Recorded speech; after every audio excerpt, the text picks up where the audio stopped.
Pessoal, boa noite, a paz de Cristo, uma noite abençoada de quinta-feira. Eu peço que você curta esse vídeo e se inscreva já no canal, que o Senhor possa ministrar aos nossos corações nessa noite.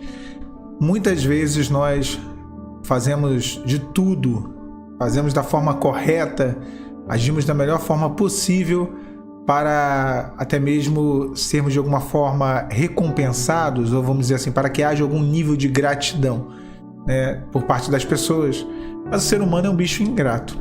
O ser humano é um bicho complicado demais. Davi passou por uma situação bem inusitada. Ele cuida das ovelhas de um fazendeiro chamado Nabal. E quando ele cuida das ovelhas desse homem, juntamente com seus guerreiros, naquele período que ele estava fugindo de Saul, ele ainda não era rei, Davi. E quando ele pede mantimentos a esse homem recusa. Ele se recusa a dar a Davi e aos seus homens mantimento e ainda manda um monte de insulto, né? Manda um mensageiro insultando Davi. Isso provoca a ira de Davi, essa ingratidão, toda essa dificuldade da parte desse homem chamado Nabal. Provoca a ira de Davi. Davi assenta no seu coração de ir até a fazenda de Nabal e destruir tudo, inclusive tirar a vida de Nabal e dos seus. No que, ouvindo a mulher de Nabal chamada Abigail, ela vai até Davi e ela pega tudo aquilo que ela poderia pegar: leite, vinho, pão, mel. Ela monta no jumento e vai com alguns criados até Davi. E ela, muito humildemente, ela lembra Davi as promessas. Ela fala: olha, eu sei que você será rei sobre Israel. Eu sei que o Senhor é contigo. Eu sei que você não guerreia as tuas guerras, mas tu guerreias as guerras do Senhor. E ali, de uma maneira muito humilde, ela fala: olha, o que pode acontecer é que um dia você vai se tornar rei e ficará essa mancha na sua história de algo que você fez por impulso, ter destruído uma família, ter destruído uma fazenda, uma casa, tirado a vida de várias pessoas por raiva. E ela fala: não faça. Ela fala para ele: não faça isso. E Davi, ele volta atrás. Ele volta atrás pelos conselhos prudentes de Abigail. Quantas vezes o Senhor ele tira de nós a pedra que está na nossa mão? Quantas vezes Deus tira de nós os pregos, né? Eu lembro de um amigo meu que ele dava para processar uma empresa que ele trabalhou. Ele tinha todos os motivos do mundo e o direito do mundo de processar pelo que aconteceu. Mas havia um cenário espiritual que ele, naquele momento, ele tinha esquecido, onde ele tinha dado um testemunho, ele tinha falado de Jesus para o seu patrão. E tudo aquilo que ele, ao longo de anos, cultivou, e o seu patrão estava vivendo uma experiência, poderia se perder por conta daquilo. Eu não estou dizendo aqui que isso é um padrão, tá, irmãos? Mas naquele caso específico, o Senhor revelou para ele que não era para ele agir daquela forma. E foi mostrado a ele que um anjo vinha e abria as mãos dele. E as mãos dele tinham muitos pregos. E o anjo falava: joga isso fora. Você está querendo usar isso em uma pessoa. E não é para usar. E ele jogava os pregos fora.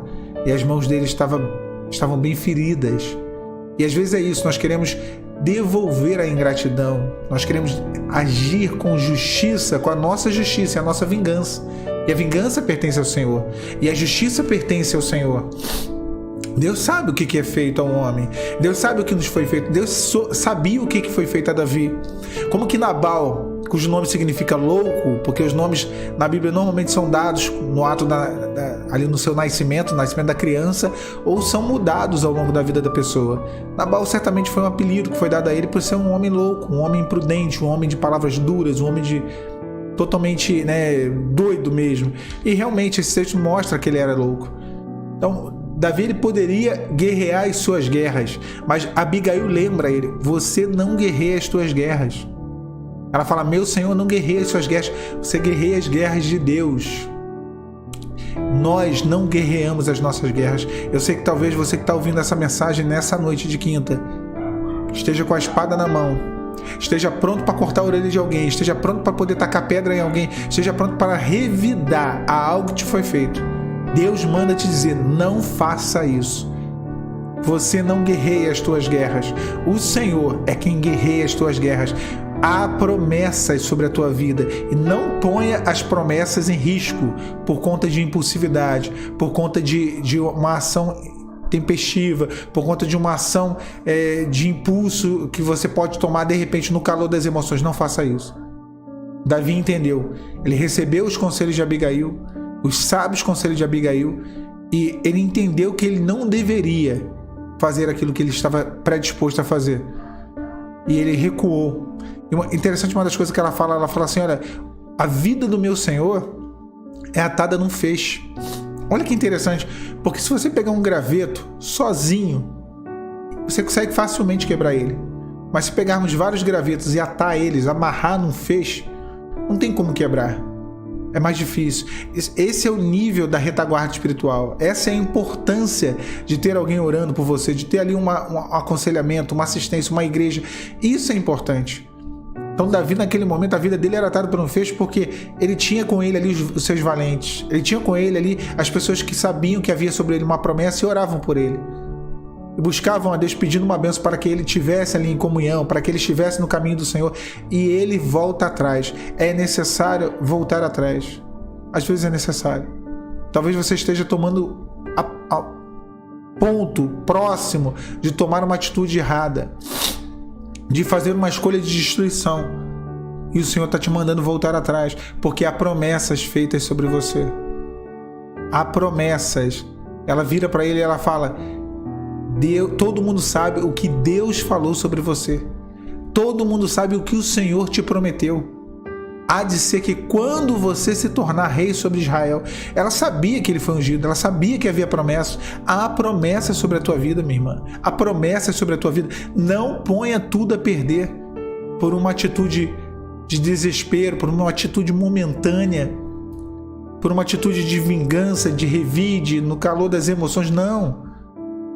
Eu falei esses dias sobre dar outra face. Às vezes é necessário. Quantos Nabals nós vamos encontrar na nossa vida? Quantos loucos, pessoas que agem na razão, pessoas que agem na injustiça, na impiedade. A eles pertence isso, a nós não. O trono do Senhor é de verdade, de justiça e de verdade.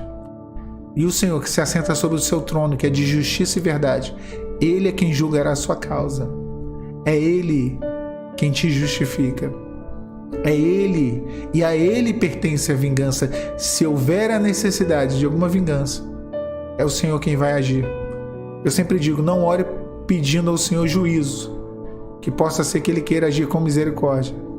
Não ore pedindo ao Senhor misericórdia, que também possa ser que Ele queira agir de juízo, com juízo. Então vou pedir o que, Alan?